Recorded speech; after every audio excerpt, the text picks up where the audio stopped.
Mechanical engineering videos. My name is Dinesh, and today we're going to continue from my last topic of thermodynamic systems. Today we're going to go further into what thermodynamic system properties are. So the first thing that we're going to look at is the control volume. So let's get into the subject. Now, if you look at the control volume, that's the main parameter we're going to discuss. It is called a fixed region in a space through which mass, momentum and energy may flow. So a fixed region. So let's take an example. Let's take a compressor, for example. So that's a typical compressor. So air coming in, air in, air out, and you need work in by a propeller. So that's a motor from outside. So that's a motor, and so the air coming in through here and air going out, and air get compressed around here. So air get compressed, and so that's basic a compressor, a schematic of a compressor. So now let's look at what the control volume is. So control volume is basically what this area is.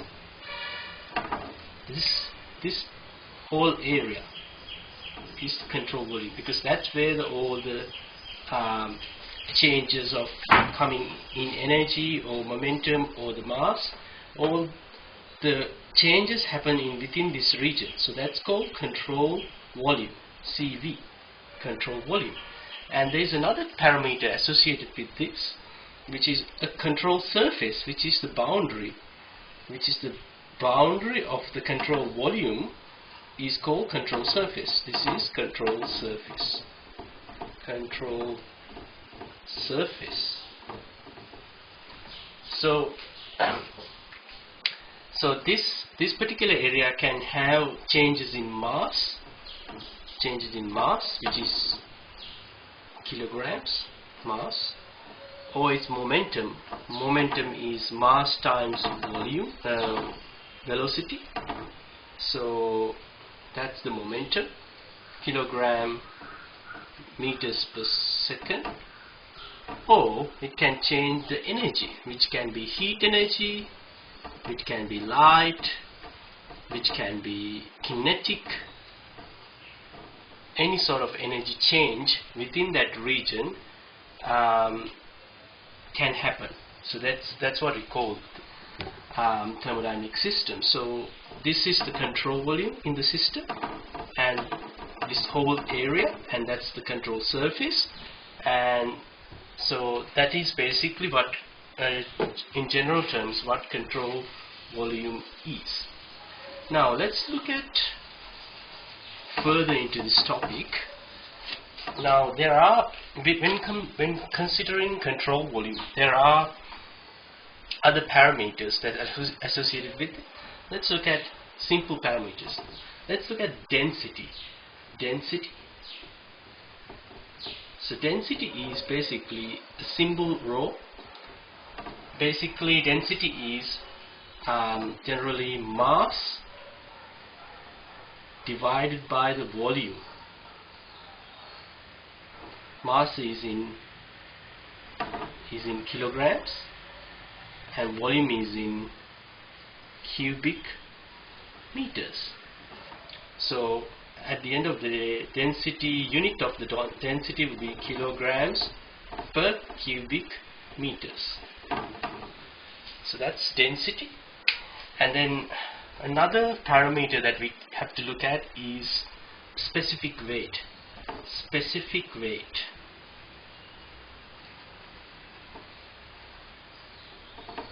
When you look at specific weight, it might sound like that is a weight as a unit of mass, but it's actually not. A specific weight is a multiplication of density, which is rho, times the acceleration, a gravitational acceleration, which is g. rho. So specific weight Ws, I'll put a symbol Ws, equals rho times G.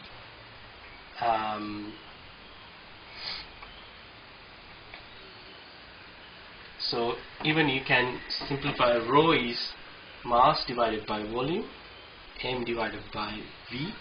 So if you put m over v times g, which becomes mg over v, which is like specific weight is like a normal weight, which is normal weight. When you measure ourselves, when we measure any object, it is mass times gravitational acceleration. So that's weight divided by the volume.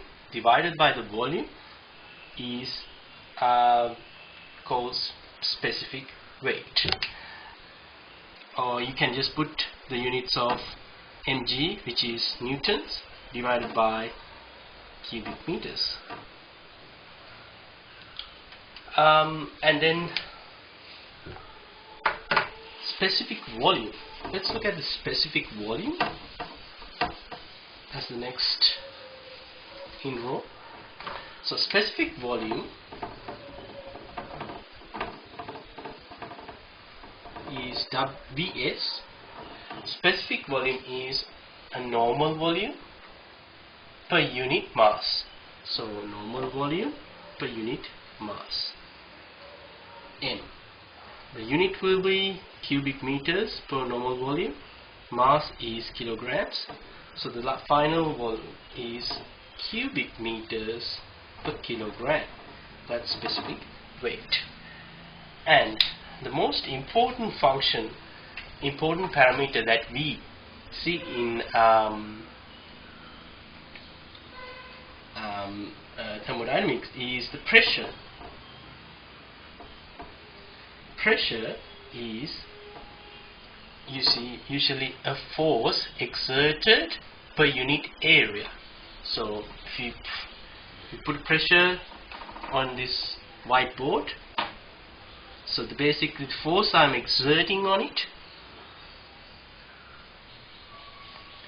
on top of the area I put, so that area and the force I just exerted, force divided by the acceleration, force exerted divided by the acceleration is called pressure.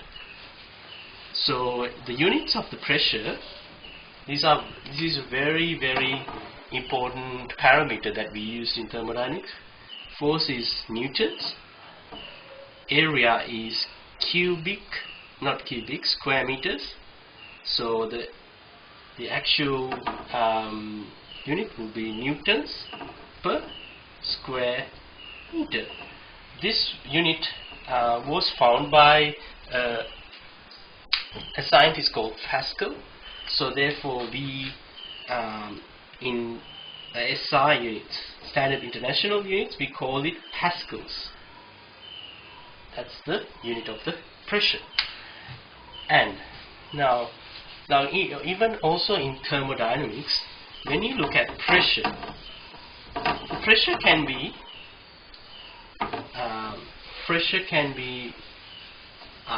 measured. For example, let's look at a tire. There's the tire gauge there, and there's nuts. So when you put tire gauge in pressure meter, at the pressure meter, so we measure the pressure, but there will be pressure exerted on the tire from atmosphere, which is called atmospheric pressure.